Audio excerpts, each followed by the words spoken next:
La collaboration entre Farmhouse et Distillerie de Paris, l'intérêt c'était cette espèce de proximité géographique et aussi une diversité de botanique qui n'est pas forcément ce qu'on utilise habituellement. C'était aller interpréter les jardins des toits parisiens pour aller créer un produit qui transmettent un peu ce que j'ai ressenti. Par exemple, on était sur les toits et il y avait à la fois la fraîcheur des botaniques plutôt verts, les notes très fraîches, terpéniques comme le thym, le romarin. On a utilisé des fruits aussi comme la framboise ou la fraise. On est arrivé sur deux produits, un gin et ce qu'on appelait une flavored vodka, c'est-à-dire une vodka aromatisée avec les ingrédients frais du jardin. Les arômes ne sont pas dégradés à cause de l'oxydation, à cause du fait que ça est séché. On pourrait faire des cocktails très intéressants et ça les bartenders le feront très bien, mais notamment à la maison on va pouvoir faire les décliner en forme de natural gin tonic. On va les détendre, au lieu de mettre un tonic on va mettre de l'eau pétillante pour pas avoir de sucre et puis pour avoir la bulle qui réveille un peu les arômes. On pourra mettre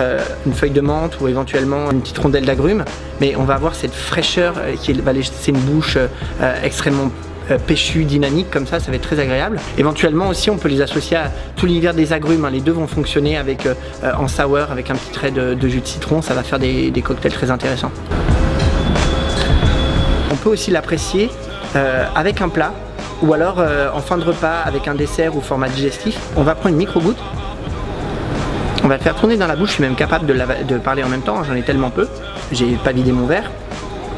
Et là j'aurai la fraîcheur complète des agrumes comme ça. C'est-à-dire qu'à la fois je pourrais mettre ça sur une entrée, un petit tian de légumes ou des entrées un petit peu délicates comme ça. Je pourrais mettre ça avec un dessert, par exemple sur du chocolat très intense ou sur des notes un peu exotiques. Ça marcherait bien aussi avec des choses un peu type ceviche ou des tartares où on mélange le poisson et les légumes. Ça va venir vraiment en accompagnement sublimer le produit. Quand je suis monté la première fois sur les toits Farmhouse, il y avait à la fois le côté Paris qui est une ville assez fabuleuse et ce côté la végétalisation qui reprend sur les toits de Paris, c'est extrêmement inspirant, c'est-à-dire que ça crée naturellement de la créativité et l'envie d'aller interpréter cette ville avec un nouveau regard finalement. Et après bien sûr je suis distillateur, donc tout de suite il y a ce truc de pouvoir froisser une feuille, la sentir, la comprendre et se dire qu'on peut la capter et quelques heures plus tard l'immortaliser dans de l'alcool.